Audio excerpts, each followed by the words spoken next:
다윗 왕의 취임과 동시에 국정 과제가 무엇이었을까? 두 가지가 나타나고 있습니다. 하나는 예루살렘 성읍을 헤브론에서 예루살렘 성으로 옮기는 일이었습니다. 아마 왕이 되고 난 다음에 남북으로 흩어져 있는 백성들의 마음을 하나로 묶기 위해서 하게 된 것입니다. 두 번째 한 일은 뭐냐면은 나라를 안정시키는 일이었습니다. 항상 이스라엘을 괴롭혔던 나라가 있습니다. 블레셋이라는 나라입니다. 이 블레셋이라는 나라는 끊임없이 이스라엘을 침공을 해왔습니다. 이 블레셋은 이스라엘 나라에게 큰 원수였습니다. 그래서 다윗이 왕이 되고 난 다음에 제일 처음 한 일은 예루살렘으로 수도를 옮기는 일이었고, 두 번째 한 일이 뭐냐면은 블레셋과 전투한 일이었습니다. 그래서 5장 20절과 25절에 보면은 더 이상 블레셋이 이스라엘을 괴롭히지 못하도록 완전한 승리를 하게 된 것입니다. 그러고 보니까 다윗은 훌륭한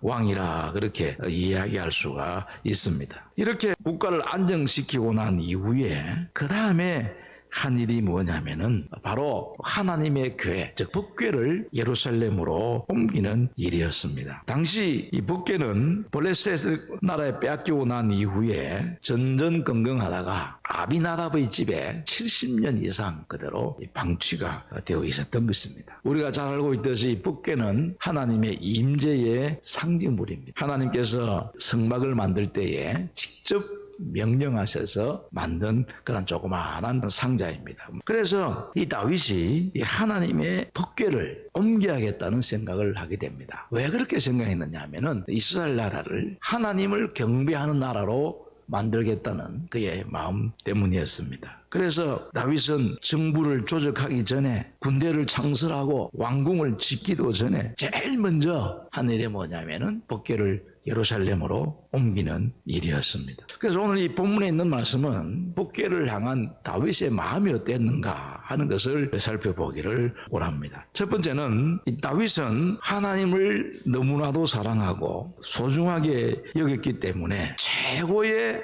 존중과 정성을 다해서 법궤를 옮기려고 하고 있습니다. 이 작은 법궤를 옮기기 위해서 이스라엘 각 지파에서 3만 명을 동원하였다. 그렇게 기록을 하고 있습니다. 정말로 상상할 수 없는 인원을 궁중에 있는 모든 악기대까지 동원을 하였습니다. 역대기야 13장에 보면은 왕과 이스라엘 온 무리는 하나님 앞에서 힘을 다하여 뛰놀며 노래하며 수금과 비파와 소금과 재금과 나팔로 연주하더라. 다윗은 온 마음과 정성과 최고의 노력을 하면서 법궤를 옮겨가려고 하는 것입니다. 그런데 문제는 이런 다윗의 정성에도 불구하고 예상치 못한 일이 일어나가지고 법궤 운반을 중단하게 됩니다. 아비나답의 집에 갔는데 우사와 아효라는 사람이 수레에 메고 이 법궤를 운반한 것입니다. 무슨 일인지 다윗이 거기에 대해서 아무런 반응을 보이지 않았습니다.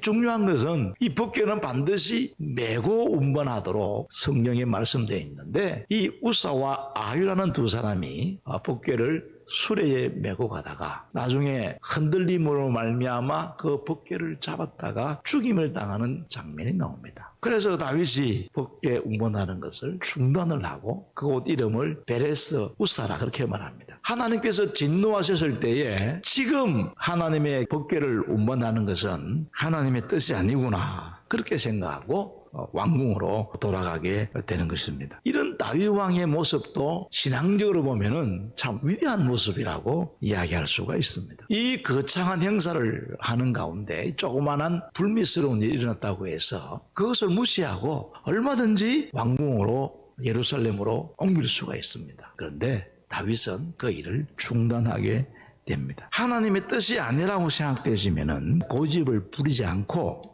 중단하는 것은 아주 소중한 일입니다. 아무리 어떤 일이 시행되는 과정이라 할지라도 이것을 계속 진행하는 것은 하나님께서 기뻐하신 일이 아니구나 이렇게 생각되어질 때에 중단하는 것, 그것이 하나님을 존중히 여기는 신앙인 것입니다. 그러나 오늘 이 본문에서 더 중요한 것은 무엇입니까? 이 다윗 왕의 법궤 사랑, 그 사랑의 모습 속에는 바로 예루살렘으로 하나님의 궤를 옮기는 중에 그가 얼마나 철저한 준비와 많은 정성을 들여서 이 법궤를 옮기고 있는가 하는 것을 우리가 알 수가 있습니다. 두 번째는 법궤를 향하여 춤추는 다윗 왕의 모습입니다. 하나님의 궤가 다시 예루살렘으로 옮겨질 때에 그 모습을 보고 다윗이 춤을 추면서 기뻐하고 있습니다. 얼마나 열심히 춤을 추었는지 다윗 왕의 부인이었던 미갈이라는 여인이 당신은 왕으로서 채통이 없이 어떻게 그렇게 춤을 출 수가 있느냐고 할 정도로 춤을 추며 기뻐하였다. 그렇게 성경은 이야기하고 있습니다. 여러분 이것은 이 다윗이 하나님의 궤를 얼마나 사랑했는지를 우리에게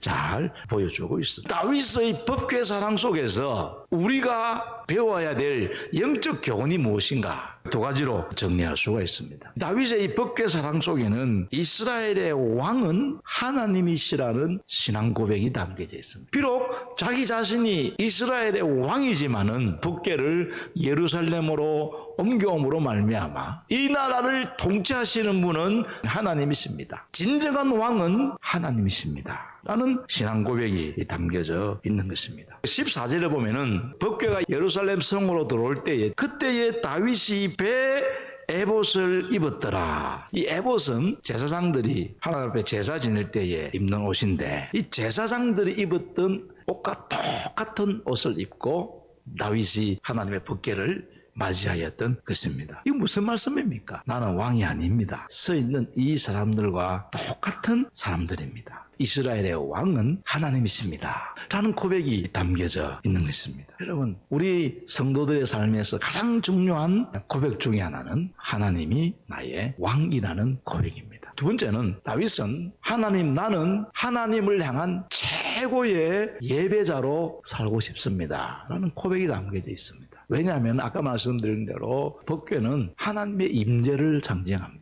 법궤를 예루살렘으로 옮겨야겠다는 것은 하나님을 예배하며 예배자로 살겠다는 그런 고백이 담겨져 있는 것입니다. 실제적으로 시편을 살펴보면은 하나님을 예배하는 자로서의 다윗의 모습이 많이 표현되어 있습니다. 그 중에서 대표적인 것이 시편 84편입니다. 만군의 여호와여 주의 장막이 어찌 그리 사랑스러운지요. 내 영혼이 여호와의 궁정을 사모하며 쇠약하며 내 마음과 육체가 살아계신 하나님 앞에 부르짖습니다. 그러니까 이 다윗의 마음속에는 나는 일평생토록 하나님을 예배하되 최고의 예배자로 살고 싶습니다. 라는 이 고백이 이 법궤를 옮기는 과정 속에 나타나 있는 것입니다. 여러분, 하나님을 향한 존중과 사랑은 하나님을 예배하는 모습에서 드러납니다. 그래서 이 법궤가 예루살렘으로 들어올 때에 다윗이 힘을 다하여 춤을 추고 기뻐하고 있는 것입니다. 왕으로서의 체면도 필요 없습니다. 그래서 하나님을 예배할 수 있다는 것이 얼마나 감격스럽고 얼마나 감동스러운지 체면도 관계없이 온 힘을 다하여 하나님을 예배했던 것입니다. 사랑하는 성도 여러분, 오늘 우리가 이 다윗의 법궤 사랑하는 모습을 쭉 살펴보면서 하나님을 나의 왕으로 모실 뿐만이 아니라 하나님을 향한 최고의 예배자로 살기를 갈망하는 그 다윗의 마음을 본받는 우리 모든 성도가 되기를 주님 이름으로 축원합니다.